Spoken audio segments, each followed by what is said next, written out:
जानते हैं कि हम लोग यहाँ प्रेस कॉन्फ्रेंस में नागपुर शहर यूथ कांग्रेस के माध्यम से आए हैं। हम लोग एक व्यापारी है विष्णु अडवाणी जी, जो अडवाणी ढाबे के नाम से इतवारी में ढाबा चलाते हैं।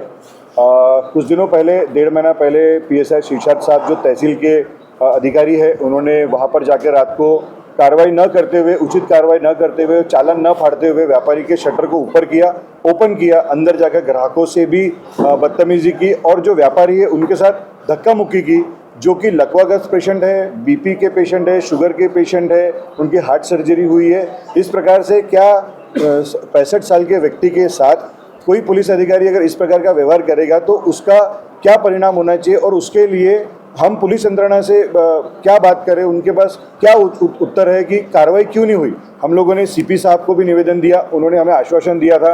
पीआई साहब को भी हमने कहा, उन्होंने बोला कि मैं 15 दिन में कार्रवाई करता हूं। इवन इफ हमारे जो श्री डीसीपी मदनी साहब है, हमने उनसे भी गुहार लगाई कि साहब हमें न्याय चाहिए। एक व्यापारी के साथ अगर आप ऐसा कर रहे हो, पुलिस में रहने के बाद पुलिस ही अगर इस प्रकार का व्यवहार करेगी तो एक आम आदमी कहाँ जाएगा। तो हम यूथ कांग्रेस के माध्यम से हेमंत कातुरे जी, अभिजीत ठाकरे, हमारी कृतलताई आकरे जो चुनाव लड़ी हुई है, आयुष गायकवाड़, अतुल नाइक जी, आयुष राउत जी, हम सारी नागपुर शहर यूथ कांग्रेस के माध्यम से एक व्यापारी के लिए हम लोग यहाँ न्याय की लड़ाई लड़ने आए हैं। और अगर हमारी मांग पूरी नहीं हुई, समय आया तो एक समय ऐसा आएगा कि हम लोग आमरण अनशन भी करेंगे, और अगर ये नहीं हुआ तो हम लोग हाईकोर्ट जाकर उनके खिलाफ हम कार्रवाई करने की मांग करेंगे। और ये न्याय की लड़ाई है, ये हमारे अधिकार की लड़ाई है और बिल्कुल हम इसको लड़ेंगे। मेहुल जी, एक तरफ माउंट रोड सदर पे रात के 4 बजे तक ही क्लब्स चालू हैं, जबकि फॉर्मेशन क्लब्स को 1:30 बजे तक की है। 4 बजे तक चालू, उसके बाद भी पुलिस कोई एक्शन नहीं ले रही है। यूथ कांग्रेस इसके ऊपर क्या एक्शन? मैं आपकी जानकारी के लिए बता दूं, आज से 2 महीना पहले हम लोगों ने सदर police station, Ambazari police station जाकर हेमंत जी और अभिजीत ठाकरे जी ने हमने जाकर वहाँ पर डेपुटेशन दिया था।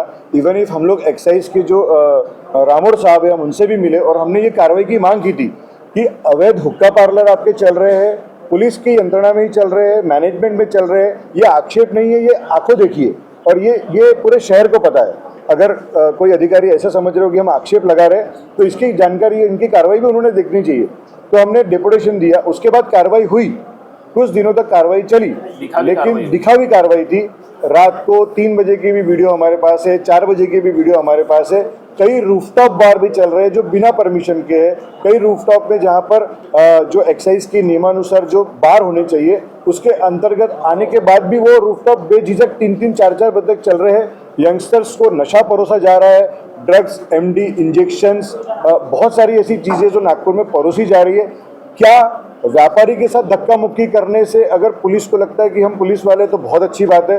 अगर उनको लगता है कि नशा, गांजा ये सब बेचने देना चाहिए और यहाँ कोई काम नहीं करना चाहिए, और उसमें उनकी अगर जो बोलते हैं हम लोग की बहादुरी दिखती है, तो ठीक है। लेकिन हम ये मांग कर रहे हैं, बार बार हम ये बोलने जा रहे हैं कि पुलिस का आखिरी काम क्या है, पुलिस की यंत्रणा का काम क्या है। आप लोग कुछ दिन कार्रवाई करते हो, कुछ दिन दिखाते हो, फिर वही वापस हो जाता है। बीच में कई इंसिडेंट भी आ रहे हैं कि होटलों में जो अवैध रूम चल रहे हैं, स्पा पार्लर चल रहे हैं, ऐसी बहुत सारी चीज़ें जो शहर में चल रही है। और अगर पुलिस को ऐसा लगता है, अधिकारियों को ऐसा लगता है कि यूथ कांग्रेस का ध्यान नहीं है, तो ये बिल्कुल गलत है। आने वाले समय में हम लोग वीडियोस, फोटोज, फुटेज के साथ वापस आप लोगों के पास आएंगे और आप लोग के माध्यम से हम अपनी बात रखेंगे।